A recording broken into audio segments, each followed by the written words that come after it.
नमस्कार, बहुत बहुत स्वागत है आपका। एनएससी 9 न्यूज देख रहे हैं आप। मैं हूं आपके साथ नेहा और इसी के साथ करते हैं बुलेटिन का आगाज। हिमाचल के मुख्यमंत्री सुखबिंदर सिंह सुक्खू ने धर्मशाला कॉलेज की छात्रा से रैगिंग और प्रताड़ना के बाद मौत मामले में बड़ा बयान दिया है। सीएम ने कहा कि बच्ची ने वीडियो में बयान दिया है, स्पष्ट रूप से छात्राओं और एक प्रोफेसर पर आरोप लगाया है। आरोपित प्रोफेसर को तत्काल प्रभाव से सस्पेंड किया जाएगा। इसके अलावा अन्य आरोपितों के विरुद्ध भी कड़ी कार्रवाई की जाएगी। आरोपित प्रोफेसर और अन्य की कॉल डिटेल खंगाली जाएगी। इसके बाद मामले में कड़ी कार्रवाई की जाएगी।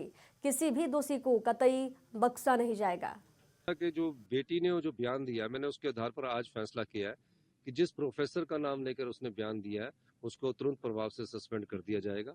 अभी जाते ही उसको सस्पेंड कर दिया जाएगा और उसकी इंक्वायरी को भी मैंने कहा कि उसकी इंक्वायरी पूरी कॉल डिटेल के साथ लगाई जाए, क्योंकि जब बेटी का बयान वीडियो पर आ रहा है तो उस दृष्टिकोण से जो भी उसमें सम्मिलित होगा उसके खिलाफ हमारी बस्तर रेंज में नक्सल विरोधी अभियानों के दौरान सुरक्षा बलों को एक बार फिर बड़ी सफलता हाथ लगी है। सुरक्षा बलों ने 14 माओवादियों को ढेर किया है। सफलता पर छत्तीसगढ़ के मुख्यमंत्री विष्णुदेव साय ने कहा कि सुरक्षा बलों को सटीक रणनीति, सतत दबाव और मजबूती जमीनी पकड़ के चलते यह माओवादी नेटवर्क तेजी से ढह रहा है।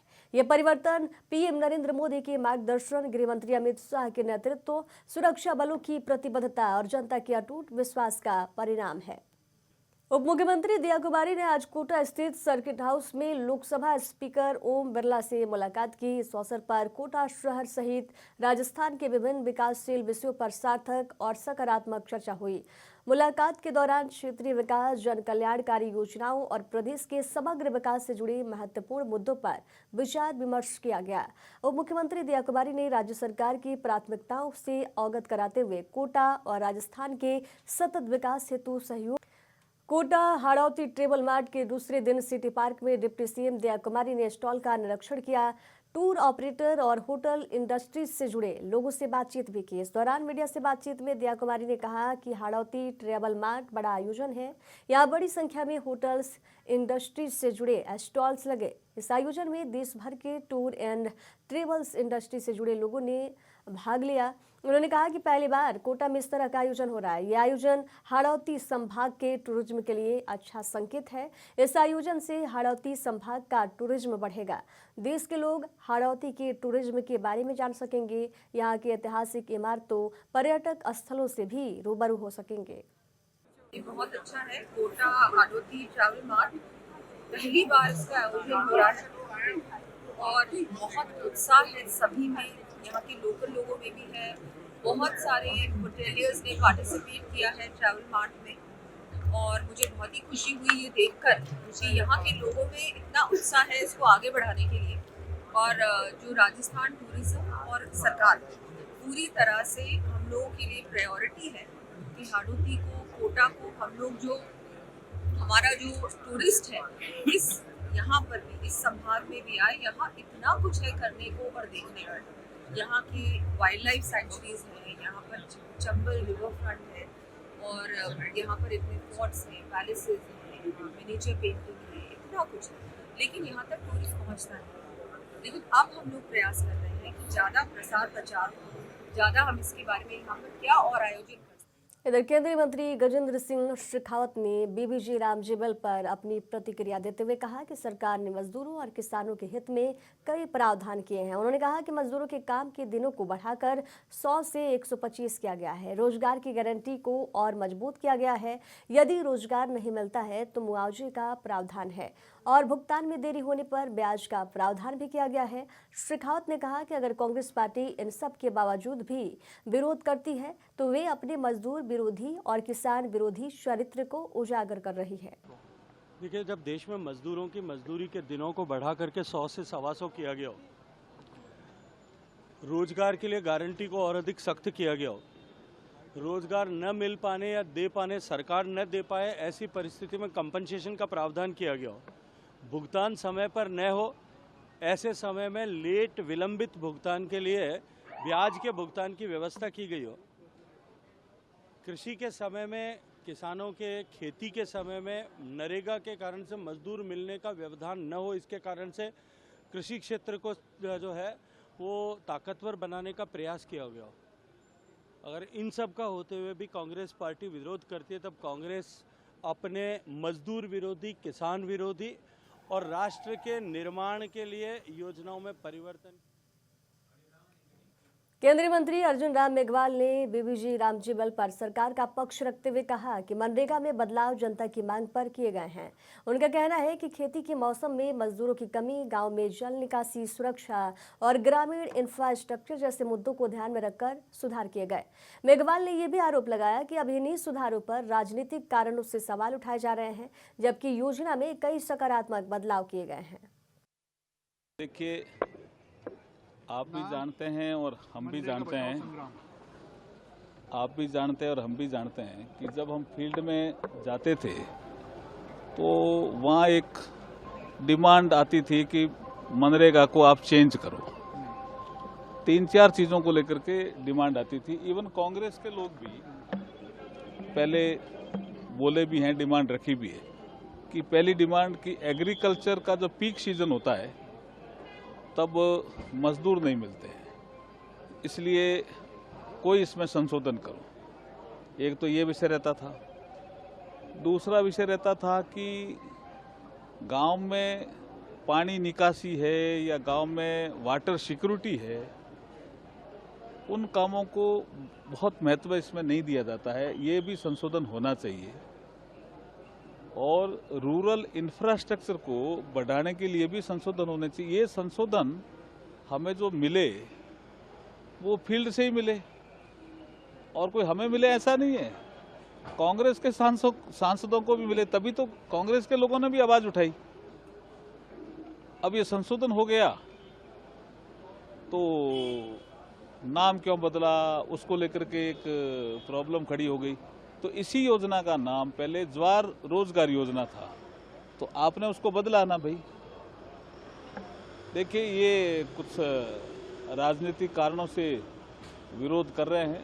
बहुत अच्छे संशोधन हुए हैं इसमें, जी राम जी स्कीम में, और ये विकसित भारत को प्रोग्राम को आगे बढ़ाने के लिए ये संशोधन आवश्यक थे। राहुल गांधी की तुलना नाना पाटोल, जो कि आपके पूर्व महाराष्ट्र के कांग्रेस के अध्यक्ष थे, उन्होंने राहुल गांधी की तुलना श्री राम जी से कर दी। किस तरह देखते हैं इस प्रकार की बयान? देखिए, वो तो अब उनका एक अंदरूनी मामला है, लेकिन हम तो देखिए लोकसभा में भी उनको देखते हैं और जब वो विदेश जाते हैं तब भी उनको देखते हैं। वो विदेश जाते हैं तब तो भारत की जो संवैधानिक संस्थाएं हैं उन पे प्रहार करते हैं, और लोकसभा में जब अभी इसी पे बहस थी तो कई बार थे, इसलिए वो उनका अंदरूनी मामला है। केकेआर टीम के अंदर बांग्लादेश के एक खिलाड़ी को खरीदने के ऊपर बवाल हुआ है, और अभी बीसीसीआई ने कहा है कि जो बांग्लादेश का खिलाड़ी है, जो केकेआर, जो कि शाहरुख खान की टीम थी, उसमें से उसको रिलीज कर दे, मतलब उसको हटा दे। देखिए, वो हमारे प्रवक्ताओं ने उनमें जवाब दे दिया। बीजेपी ने लोकसभा में नेता प्रतिपक्ष और कांग्रेस सांसद राहुल गांधी की विदेश यात्राओं पर बहुत ही गंभीर संदेह जताया है। पार्टी ने उनकी वियतनाम यात्रा की खबरों के बीच कांग्रेस से सवाल पूछा है कि जब कांग्रेस शासित राज्यों के मुख्यमंत्री भी उन्हें किसी स्कूल तक के कार्यक्रम में बुलाना जरूरी नहीं समझते, तो फिर विदेशी विश्वविद्यालय में उन्हें बुलाने वाले लोग कौन हैं? बीजेपी सांसद सुधांशु त्रिवेदी ने एक्स पर शेयर किए गए एक वीडियो में कहा है कि भारत के इतिहास में सर्वाधिक विदेश यात्राएं करने वाले नेता प्रतिपक्ष राहुल गांधी अपनी विदेश यात्राओं में भारत के विरुद्ध विश्व के लिए कुख्यात हो चुके हैं। मलेशिया, कोलंबिया और जर्मनी के बाद अब वे वियतनाम गए हैं। भारत के इतिहास में सर्वाधिक विदेश यात्राएं करने वाले नेता प्रतिपक्ष राहुल गांधी जी, जो अपनी विदेश यात्राओं में भारत के विरुद्ध विश्वमन करने के लिए विख्यात या यूं कहें कुख्यात हो चुके हैं। मीडिया में प्राप्त जानकारी के अनुसार मलेशिया, कोलंबिया और जर्मनी के बाद अब वो वियतनाम की यात्रा पर गए हैं। यद्यपि वास्तविकता क्या है, वो तो जिस स्थान पर उनका आविर्भाव होगा या वो प्रकट होंगे तब समझ में आएगा कि वो विदेश में कहां पर गए हुए हैं। परंतु जैसा कि पूर्व में अनेक संदिग्ध भारत विरोधी व्यक्तियों और नेताओं के साथ उनकी भेंट और अनेक भारत विरोधी बयानों की तरह एक बार फिर देश को उनकी इस विदेश यात्रा में किसी न किसी भारत विरोधी व्यक्ति का मेहमान बनते हुए और भारत विरोधी बयान देते हुए देखने का निश्चित रूप से अवसर मिलेगा। मैं कांग्रेस पार्टी से पूछना चाहता हूं कि श्री राहुल गांधी जी, जिनको कांग्रेस शासित किसी राज्य के का कोई भी मुख्यमंत्री किसी विश्वविद्यालय, विद्यालय या किसी प्रबुद्ध सभा तक में बुलाना आवश्यक नहीं समझता है, उन्हें विदेश में कौन से लोग हैं जो उनका बारंबार स्वागत करने के लिए और भारत के विरुद्ध हाहाकार मचाने के लिए निरंतर बुलाते रहते हैं। कांग्रेस पार्टी को इसका खुलासा करना चाहिए। एमपी के इंदौर में दूषित पानी से मौत के मामले में 15 लोगों की मौत मामले पर कांग्रेस के सांसद दिग्विजय सिंह ने कहा, यह घटना बहुत निंदनीय और चौंकाने वाली है। इसमें शामिल सभी लोगों के खिलाफ कार्रवाई होनी चाहिए और दोषियों के खिलाफ सख्त कदम उठाए जाने चाहिए। लोगों के खिलाफ सख्ती से कार्रवाई होना चाहिए और जिस प्रकार से वहाँ के माननीय महापौर, पार्षद और वहाँ के स्थानीय प्रतिनिधियों का व्यवहार रहा है, ये निंदनीय है। सर, राहुल गांधी छत्तीसगढ़ शराब घोटाले से जुड़े मनी लॉन्ड्रिंग मामले में पड़ोसी भूपेश बघेल के बेटे चैतन्य बघेल को हाईकोर्ट से जमानत मिल गई है। कानूनी प्रक्रिया पूरी होने के बाद चैतन्य बघेल रायपुर में सेंट्रल जेल से करीब 170 दिन बाद रिहा हो गए हैं। रायपुर सेंट्रल जेल के बाहर कार से भूपेश बघेल अपने बेटे चैतन्य को रिसीव करने खुद कार चलाकर पहुंचे। जेल से रिहाई के बाद चैतन्य बघेल ने कहा कि न्यायालय का बहुत बहुत धन्यवाद, आप सभी का भी शुक्रिया। मामला कोर्ट में है तो इसमें कुछ बोलना उचित नहीं है, ये मामला न्यायिक समीक्षा के अधीन है। हमारे समर्थकों का भी धन्यवाद। चैतन्य की रिहाई से पहले भूपेश बघेल ने प्रेस कॉन्फ्रेंस कर कहा कि चैतन्य को उसके जन्मदिन पर गिरफ्तार किया गया था, आज पोते के जन्मदिन पर उसकी रिहाई हुई है।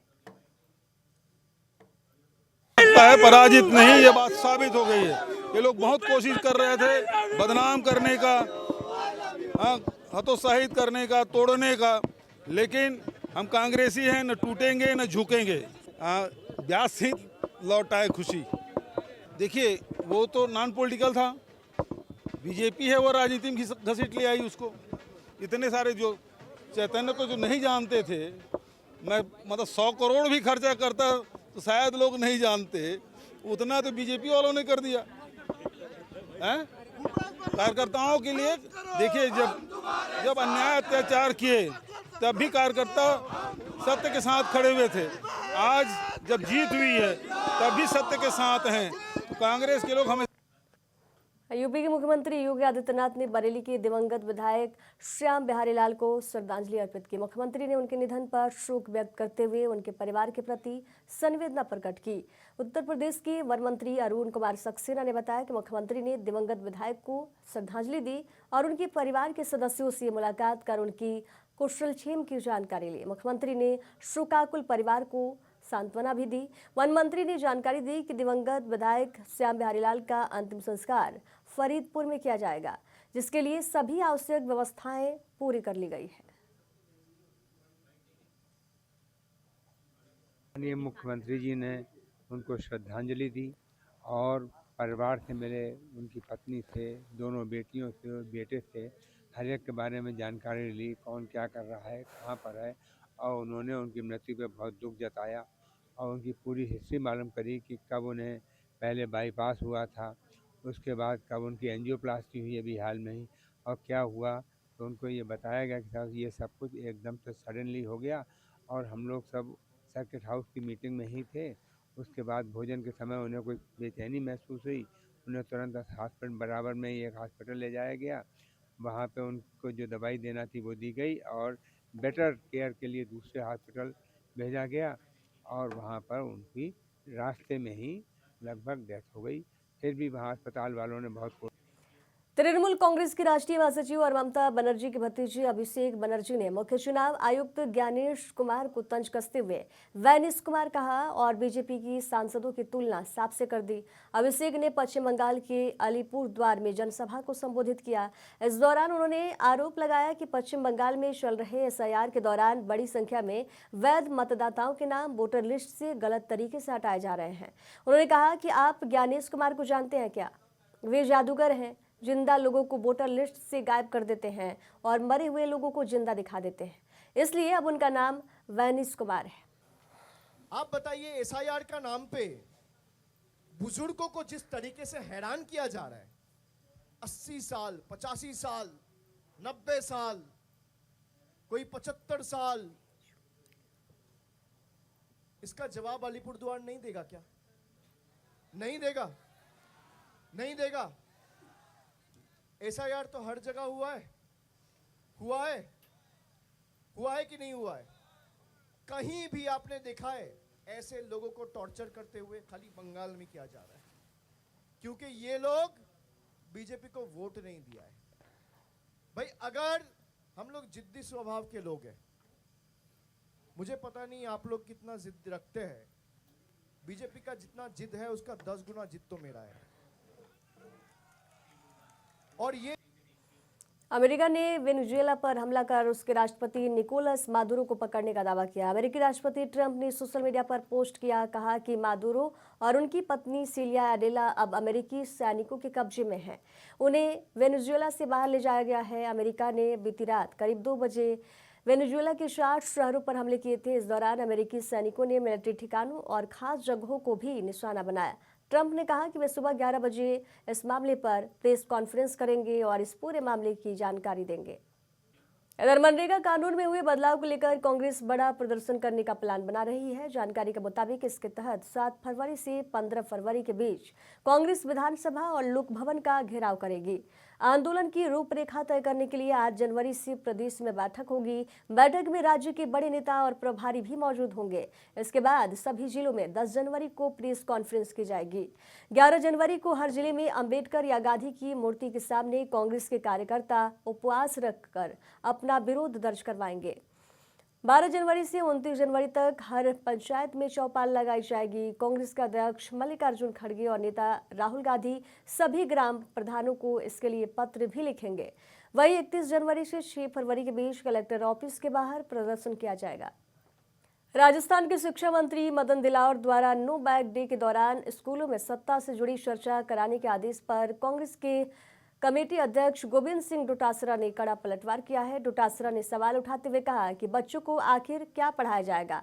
क्या उन्हें ये बताया जाएगा कि भजन लाल शर्मा पर्ची के जरिए मुख्यमंत्री बने, या फिर ये कि मंत्रियों की बात न सुनने वाले ब्यूरोक्रेसी हावी है? उन्होंने सीएमओ में हुए फेरबदल, मंत्रिमंडल विस्तार न हो पाने, अफसरों द्वारा फोन न उठाने और बजरी चोरी जैसे आरोपों का भी जिक्र किया। पीसीसी चीफ ने कहा, यह दुर्भाग्यपूर्ण है कि प्रदेश को एक अनुभवहीन मुख्यमंत्री और शिक्षा विजन से शून्य मंत्री मिले हैं। उन्होंने आरोप लगाया कि मौजूदा सरकार को शिक्षा सुधार से ज्यादा नफरत की राजनीति में रुचि है। कि सत्ता पे चर्चा क्या होगी? क्या बच्चों को एकत्रित करके नो बैग डे के दिन ये बताएंगे कि ये पर्ची से मुख्यमंत्री बने हैं?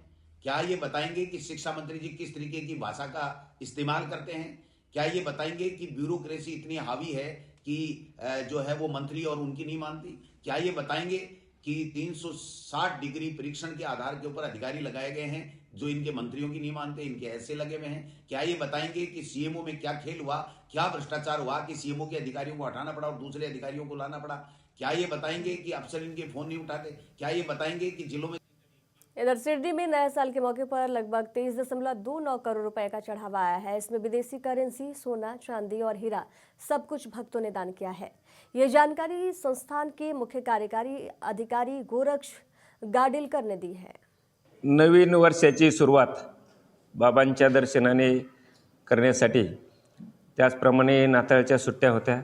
या कालावधीमध्ये जे आहे ते जवळपास 8 लाख भाविकांनी जे आहे ते बाबांचं दर्शन घेतलेलं आहे आणि बाबांचं दर्शन घेतल्यानंतर जवळपास 23 कोटीची गुरुदक्षिणा जी आहे ते भक्तांनी जी आहे ती बाबांना अर्पण केलेली आहे। त्यामध्ये प्रामुख्याने 10 कोटीची दक्षिणा जी आहे ती ऑनलाईन प्राप्त झालेली आहे। 6 कोटी रुपये जे आहे ते दक्षिणा पेटीमध्ये प्राप्त झालेले आहेत। 2 कोटी 42 लाख जे आहेत ते महाराष्ट्र की पहली महिला टॉप कॉप आईपीएस रश्मि शुक्ला शनिवार को सेवानिवृत्त हो गई। वे अभी तक एक्सटेंशन दिए जाने के बाद राज्य के डीजीपी की जिम्मेदारी संभाल रही थी।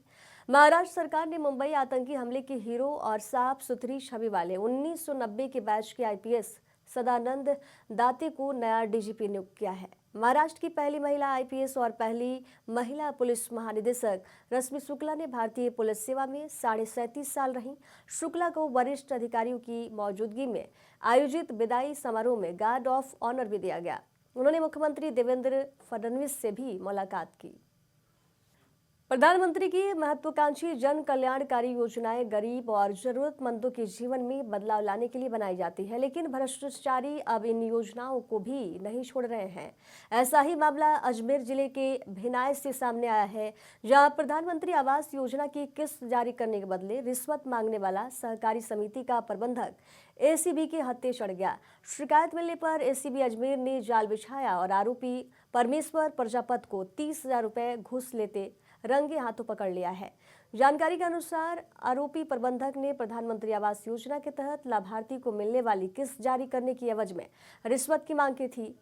परेशान लाभार्थी ने इसकी शिकायत एसीबी में दर्ज कराई, जिसके बाद पूरे मामले का सत्यापन किया गया। सत्यापन सही पाए जाने पर एसीबी ने ट्रैप कार्रवाई को अंजाम दिया। जैसे ही आरोपी प्रबंधक ने रिश्वत की तय रकम स्वीकार की, एसीबी टीम ने उसे मौके पर गिरफ्तार कर लिया। पुणे के पिंपरी चिंचवड़ में डिप्टी सीएम अजित पवार के बीजेपी पर भ्रष्टाचार और हफ्ताखोरी के आरोपों के बाद महाराष्ट्र की राजनीति अब गर्मा गई है। अब इसी मुद्दे पर शिवसेना यूबीटी के राज्यसभा सांसद संजय राउत ने तीखा तंज कसते हुए बीजेपी और गृह मंत्री अमित शाह पर सीधा हमला बोल दिया। संजय राउत ने कहा कि बीजेपी एक वॉशिंग मशीन है और अमित शाह वॉशिंग पाउडर है, जहां आरोपित नेता जाकर साफ हो जाते हैं। ये बयान महाराष्ट्र में होने वाले नगर निगम चुनाव के ठीक पहले आया है। मायूती में दरार आती दिख रही है, जो मौजूदा सरकार में अहम रोल प्ले कर रही है। उनका इस तरह का बागी बयान देना बहुत कुछ कह रहा है। तो अजित पवारांनी भारतीय जनता पक्षाची साथ सोडावी आणि मूळ राष्ट्रवादी पक्षात विलीन व्हावं। अमित शहानं दिलेला पक्ष त्यांच्या हातात तो मूळ राष्ट्रवादी नाही हे त्यांनाही माहिती आहे।